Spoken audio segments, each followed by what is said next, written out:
Let's see. So we'll tell us right there. Okay, we're live. Great. So, right. To stop by Kansas City and go there. It's really cool. No, I haven't. It's on the bucket list. I just, like I said, I need to go. We're definitely going to do a road trip across the states because my wife is desperate to go do that. And yeah, kind of middle America. It's one of the places I definitely want to go. Do you get good barbecue where you live? Because they've got it. No, not at all. Not at all. I can tell you anything deep fried. Yeah, we got you covered. Like I said, you can do that. All And if right, you want a haggis burrito, I got you covered. But yeah, we don't have any barbecue. all right. Yeah. So anyway. It's the privilege of doing this kind of a project is that you do reach out to a lot of people who are like-minded and have a charitable side and want to participate in a group thing and wow, it's quite gratifying to do. So tell us about your background. John always wants to know. So how did you get started in baseball? Did you play as a youngster, and how far did you go? Sure, sure. I have I guess you'd say just a little shrine to the San Francisco Giants. I'm a Giants fan. See that here in my basement. And one of the things I have on the wall is a game program from the one of the first games I ever attended in person, a pro game. So it would have been at Candlestick Park. I don't I again I well so 1969 I think is when I went to the first game, and I had to source it online, but thank heaven, eBay has a way of being able to help you reclaim your life. So I I really love the experience of seeing something so immense as a major league ballpark. My family and I, so we grew up, we listened to it on the radio. We lived, I think it's about 3 hour drive from San Francisco, and every year my dad would have my brothers, my two older brothers, and myself invite a friend. And we'd make a day of it. So we'd drive down early in the morning. We catch a day game on a Saturday and catch a smorgas, what do they call it, a buffet, I guess, on the way home. Sometimes we'd go to Chinatown, other sites like that. But we earned it. We earned that trip. Mm-hmm. So where I grew up was quite rural. We were talking, you and I, beforehand about rural. My hometown is Chico, California. So it's northern part. Uh, it's a college town. It's not too tiny, but where we lived, it was out in the almond orchards. Almond, I call it almond orchards. We had a bunch of trees in our property, and our job all year was to take care of the trees. And then when it was harvest time, we would bag up the almonds. We'd go to the local Diamond Match uh, warehouse, and you'd bring these gunny sacks of these nuts, and they would weigh them, and they'd write you a check. So that's how we paid for these trips. So I had some skin in the game. It was a lot of hard work, but so the payoff was amazing. I got to see. So I'm old enough to remember the Giants greats. The Juan Marichals, the Willie Mays, Willie McCovey. I got to see those guys play live, and I didn't know what I had then, of course, as a kid. But I do remember my dad distinctly saying, "That's Willie Mays. He's going to be the greatest player that's ever lived." Mm-hmm. And I went, "Okay, well, that's really interesting." I played ball as a kid. My brothers, when I was old enough, they let me play ball in the backyard and other places, and that was quite an accomplishment to earn. But yeah, our family has grew up with a desire to do sports at all times. In fact, our family was the one. There's always one family in a neighborhood that pulls the kids together. Mm-hmm. We're gonna play ball. And they would always say, "All right, who do you have? Who do you got?" We'd say, "We've got these kids." And then they'll go, "Okay, we'll play." So that's woven in my DNA. Baseball is top of my list as far as sports go. I like all sports. I'm horrible at basketball. I my brothers and I really enjoyed playing whatever sport we could together. So it's deeply a part of who I am. Cool. So I have two questions. One, how do you harvest almonds? Because I actually don't know. Oh, I'm glad this is like a leading question, because our favorite line from Northern California is that the nuts are hard to get out of the tree. So when it's harvest time, you've got to, everybody calls it almonds. Yeah. We never called it almonds. So when it's harvest time, you had to knock the L out of it. And let's shout out to some of my local yeah, it's so funny. My mom and I were just reminiscing about that. We're talking 50 years ago. Mhm. And we had basically, it was like an axe handle, and at the end of it was wrapped around it sort of like a strip of a car tire. So you can imagine you have this big rubber heavy thing at the end of this axe handle, and you're just whapping those tree limbs, and Right. it shake and that's fall down, and that was it. Nothing high tech. Yes. So you guys had some pretty amazing baseball swings that you developed through the years because you were whacking the trees. That is insightful. I've never thought about that. All that forced labor, right? And then too, I asked, so Anika Orok is obviously a big Giants fan. I didn't know if you knew that or not. And she's well, I pinged her because, this last group Zoom call we had, behind her was the vintage A's pennant and a vintage Giants pennant up on the wall. So I sought her out. I pinged her and I said, just so you know, I own those pennants. First run when I was a kid, we got them from the actual vendor in the stadium. Those two, I had those two. So she was delighted to hear that there was somebody that kind of related that way. Yeah, that's I heard about that just roughly, Yeah, no, I didn't knew how much a fan she was, and she developed a friendship with John Miller, which was really cool to okay. hear about. Yeah, Yeah, he's another California guy too. yeah. So I think that was through her grandfather's connections that got her that way there. And she Okay. talked about how she used to scribble at the games, and I didn't realize she had done that. So there's a Herm who goes to the Mets games, and he does the same thing. But knowing that she's a longtime Giants fan, and me being a Seattle Mariners fan, and knowing the Kingdome was the worst place to play, how bad was Candlestick? That's fun. You know what? I've only seen the newer stadium, that cathedral in Seattle. That's truly a spectacle. It's right off the freeway. Mm-hmm. It's beautiful. So I don't know how much what the experience is like for you. I I don't know if you grew up with your experience with a stadium. For me as a young person, this was my temple. This was the grand. This was the land of Oz. You kidding me? And people hated the wind and they didn't like the location, and the stadium kind of built over time. The outfield. I remember the first games that I went to. The outfield fence looked beyond it, and you saw the bay. Yeah. It was more off to the right field side, right field line, but there was nothing there. Mm-hmm. And then, in fact, I remember I took a camera one year and took black and white photos, but I got shots around the park, and I've got to dig those out. They're somewhere. I've got them somewhere. But I mean, the town that stadium was built in stages. I love the place. Now, it's not Wrigley. I've been to Wrigley, and that's history. That's hopefully they will preserve it better. Well, they've done major renovations, but you want that ivy, you want the brick wall, all that. Candlestick, it by the time it was time to go, it was time to go. Yeah. And the Oakland ballpark is the same way. It's well past its prime, and it's probably the best thing that could happen. That the Raiders have moved to Las Vegas, and I can only imagine that the A's will end up doing the same thing, going somewhere, because that stadium's it was out of its prime in the 80s. So I've been to it. So I've been to Oakland Stadium, or whatever they call it these days there. right. And Anika described it as like a post-apocalyptic zombie land. It was a place you would go after people had resurrected and they wanted to play baseball again. And I was like, yeah, I could see that. My memory of it is that it's a lot of cement all around it. It just kind of has that, in architectural style, it seems to have that brutalist, that 1950s, 1960s, just that sterile, ugly.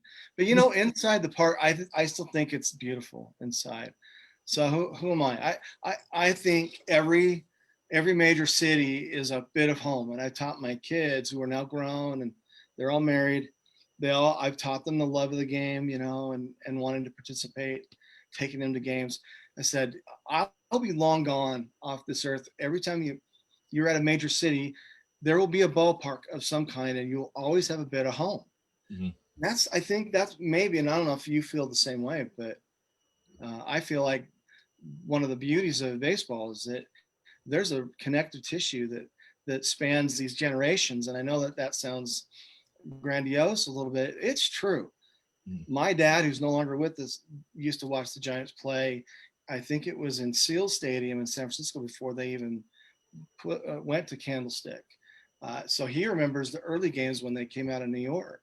Mhm. Uh, so I have those stories from him, and I didn't experience it, but it's part of the legacy, I feel. So I don't know. We all have a favorite, and doggone it, we've sat through just decades of the Giants almost doing something, and Seattle's done it, and they've had a ton of years where they almost did something, and then they're not good, right? And the Giants Yeah. were not good. And, I still regret Seattle taking, God, who did they take in the 2007 draft?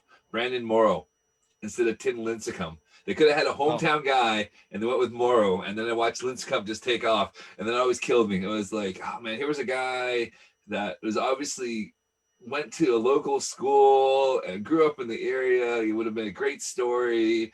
Probably would have signed a long-term contract because he's a local guy. And it's like, no, that's we're right. gonna go with this other guy here. So Well, and it's not just, and you're right, and it's not just that guy.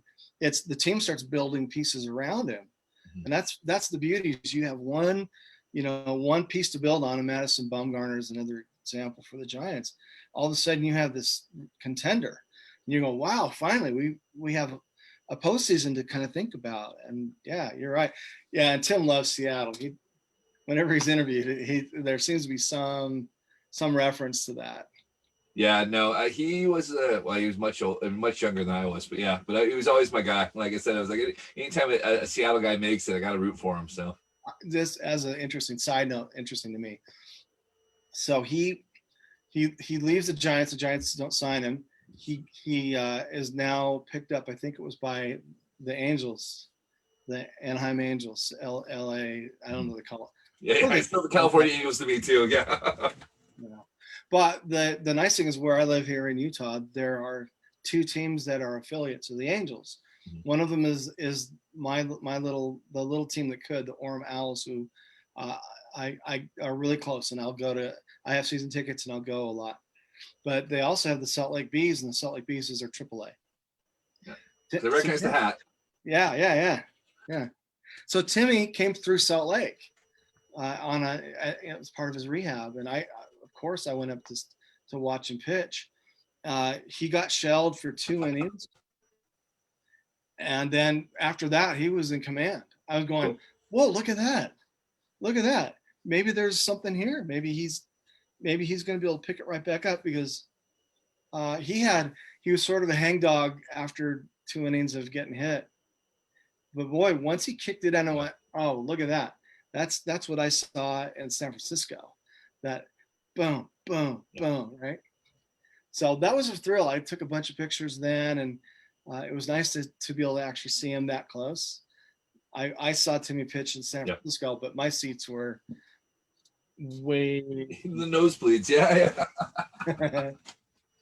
So that, It's funny. I actually know of the Orem Owls because one of the guys that's over here is a big Angels fan, and he follows the Orem Owls oh, big is that time. right? Like his what I can't remember what it's Angels and Owls that he calls himself on Twitter, and he's always getting stuff from the Orem Owls. So I totally know what you're talking about here.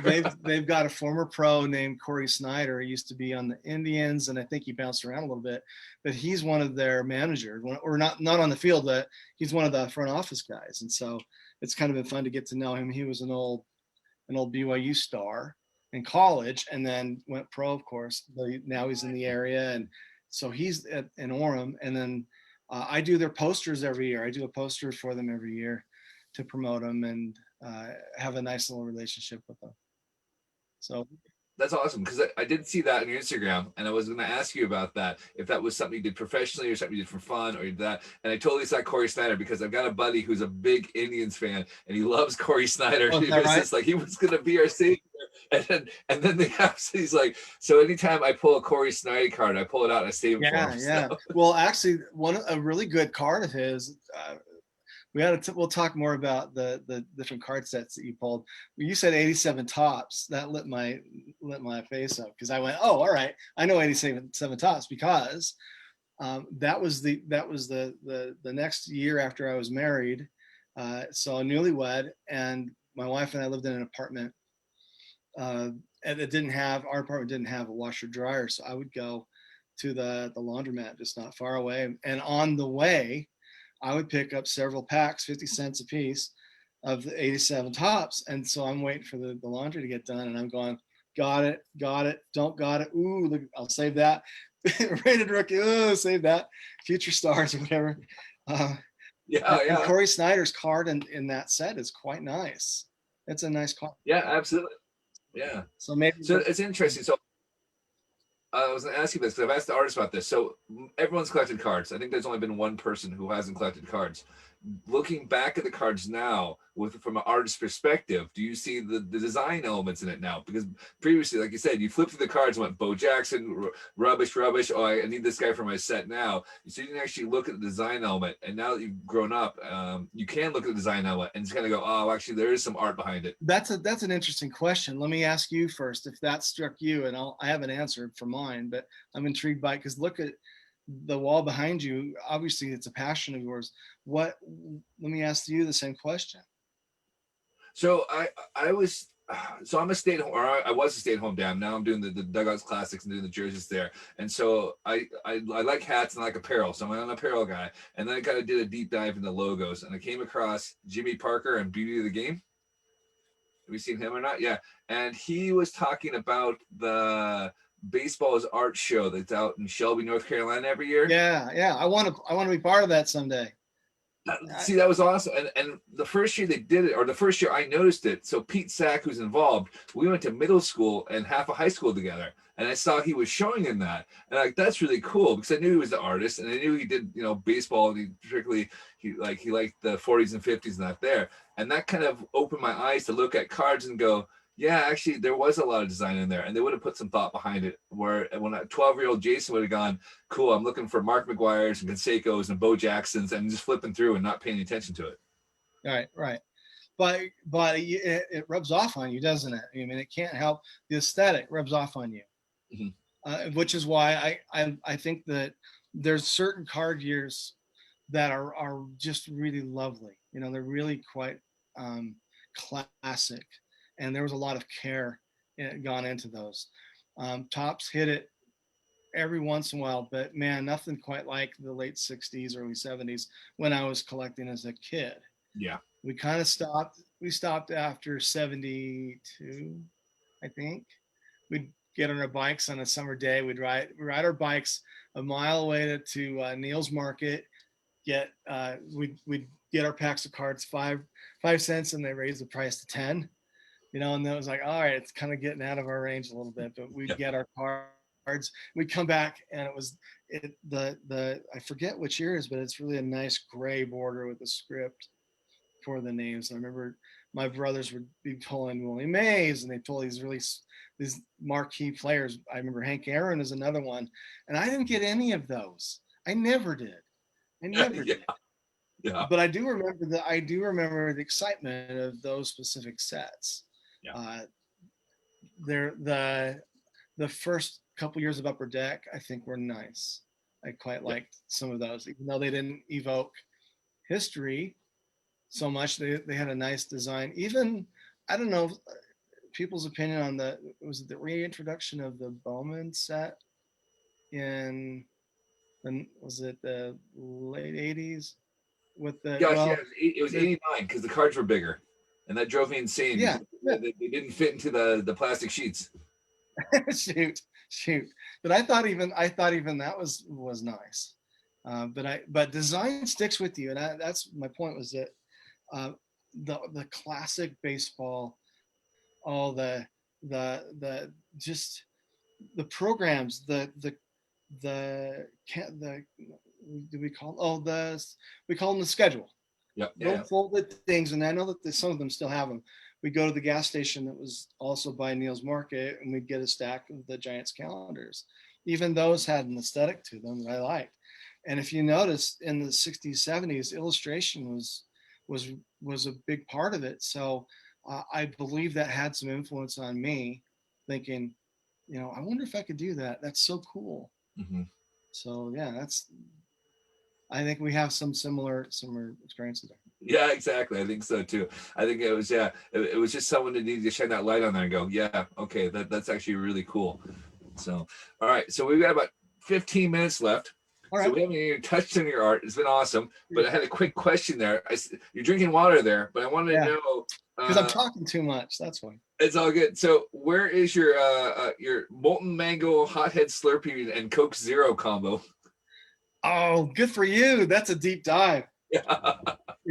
That's all right. So everybody has a bad habit. My habit is staying awake through Coca-Cola, I guess.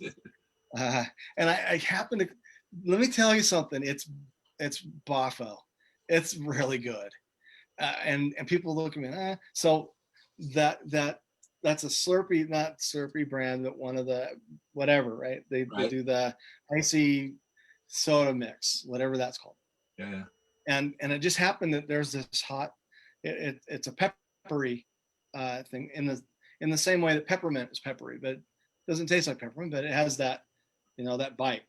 And so I was getting one of my daily habits, 44 ounces, and I went, I think a little pepper might be an interesting try. So I dropped some of that in there, and I went, oh well, where has this been all my life? Honestly, somebody should come up with flavoring that has that peppery essence, whatever it is, and add it to Coke. If they do it, thank me later. Right. Okay. I got my big bottle here. This is what gets me through all these interviews. All right. Good for you. So yeah, I can see that. And actually, that's one of the things I miss about back home is summer times and Slurpees. Like they don't do them out here, so it's just like that's like the first thing I get is like the largest Slurpee I can get.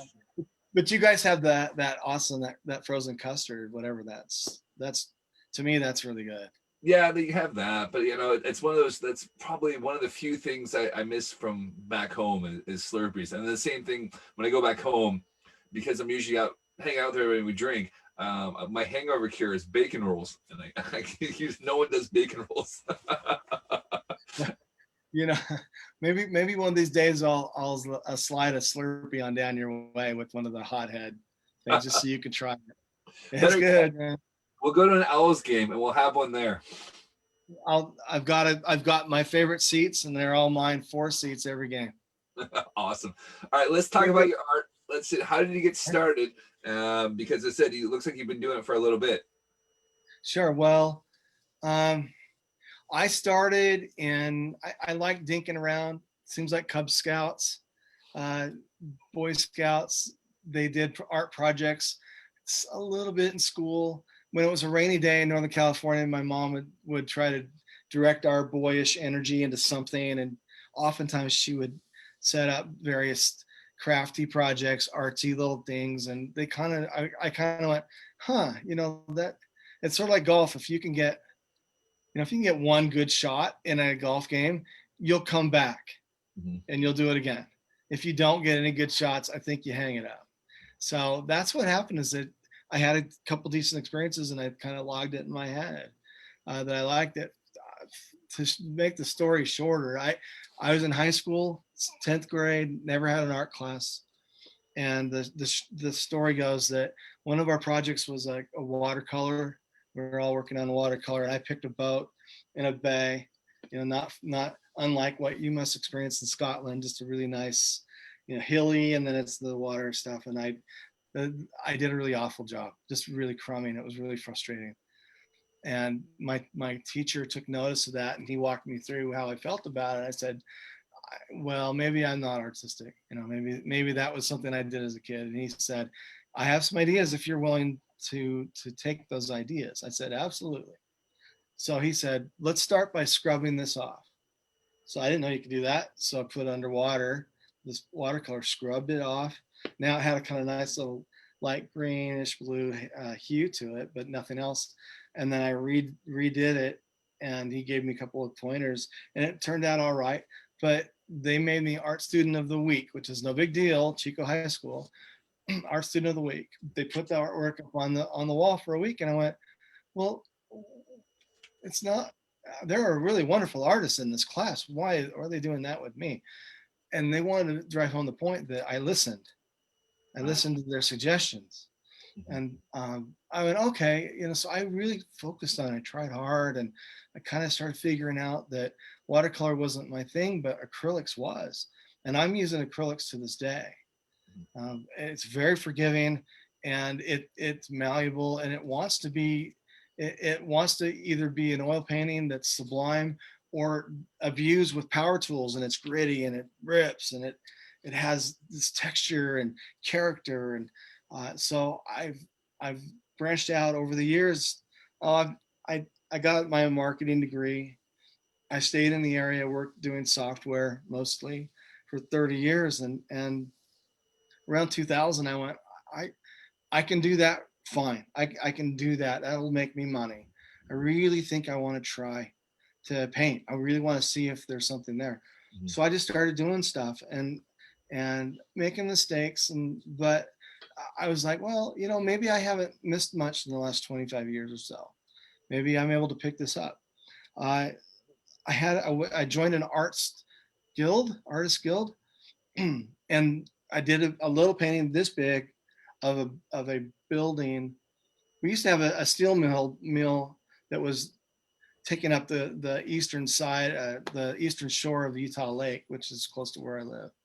A big old steel mill, World War II vintage. It was obviously rusty, but it was falling apart, and it was an eyesore and all that stuff. But there was a building that caught my attention, and I took a picture of that. I painted it. I put it in the art show with this artist guild, and I put $100, I think, price tag on it, and it sold that night.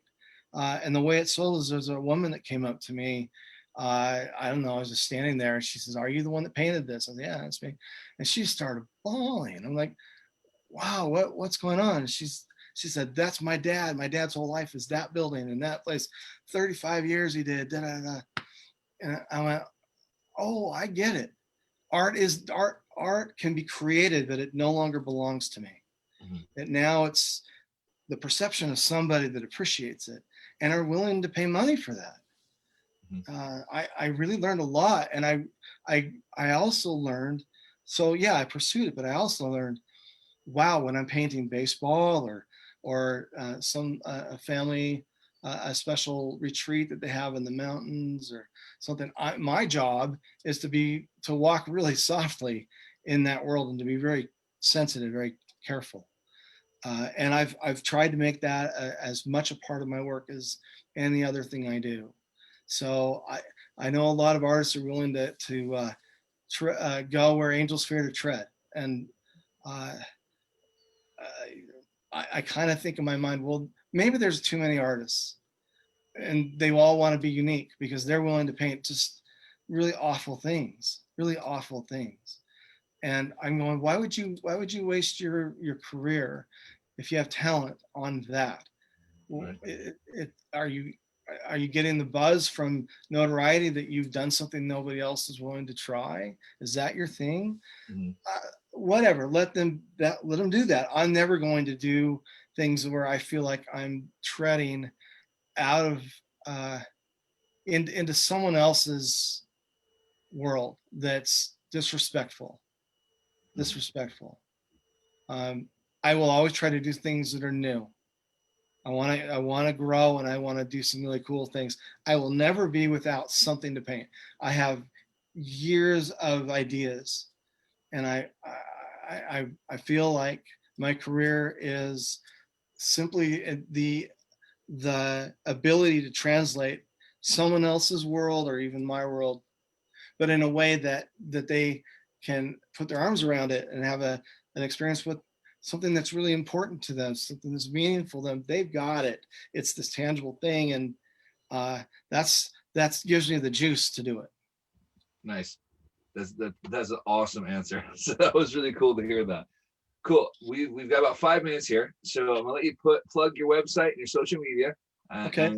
I know me and John are already talking about doing this after everything's done because we're loving chatting with everybody. I think we could chat for a good couple hours here, and we'll definitely make sure we figure it all out there. But let's open up some baseball cards after you plug your social media. All right. Yeah, I appreciate that. I put my young Josh Gibson painting that I'm donating to this cause up on my website and social. The website is ansteadsports.com, ANSTEAD sports.com. And then my social, it's Instagram, I think it's Stewart Anstead, or it's Anstead Arts, I think, on Instagram, and Twitter it's Stewart Anstead. I need to shore those up, make them the same. Anyway, but you can Google me and hopefully you'll find me somewhere, and it'll point people to the right place anymore. Cool. So we chatted before about baseball cards. So I've got a pack of 87 Topps. Yes. So I know we're not going to bother the rest of them there, but I knew you enjoyed the 87 Topps. So Blake pulled the Bo Jackson. Yeah. I think the McGuire card's nice. The Canseco card is nice. Like I said, Corey Snyder's nice. Let's see, Jumbotron Art pulled the McGuire, so we'll see if we good. All right. We're off to a really good start here. The Doc, Dwight Gooden. That's all right. All right. So, and then we've got Sammy Khalifa. I don't know. I can't. Khalifa. Yeah. All right. You're doing a better job than I am. So. Well, I memorized that whole. Do you remember that his hobbies were aerobics and racquetball? Yeah, right. Well, my hobby evidently was doing laundry because I remember these names all too well. Phil Gardner. Okay. Yeah. So he's a solid manager, long career. Oh, I recognize this guy. This guy's the Mariner. Bill Kruger. Boy, I don't remember that card. How funny. No, I don't remember it either. I looked at that and I was like, I really don't remember him. But this is like his 4th year, but I didn't actually realize he's a Northwest guy, or he went to Portland, Oregon University. But all right. But yeah. But a nice design, don't you agree? That border's a nice border. So I've got a buddy, Ethan, who's big into set collecting, and he says basically everything from the 80s onward is a variation of something that was done in the 50s and 60s there. And I went back and looked and went, yeah, I see that now. I wouldn't have known that. For me, it was just a cool border. Yeah, I think 1972's Topps Spire in action. I was a big Chris Spire fan. He was a Giants shortstop. Yeah, I remember. People asked me who my hero was on the Giants, and I always said Chris Spire, and they'd go, not Mays, not McCovey, on and on. No, because I modeled my game after Spire. Yeah, of course. It doesn't have that. We have that out here where you get people who go, a lot of Yankees fans. They're huge Brett Gardner fans. I'm like, you can pick anybody. I'm like, I just like the guy. He's all hustle. And I was like, all right, I get that. You're gonna have the weird and wonderful guys, or a lot of Blue Jays fans, and they have just these random guys they pick from their favorite players. Absolutely. Yeah. So I totally get that. I mean, the Mariners sucked for so long that I was McGuire fan. So.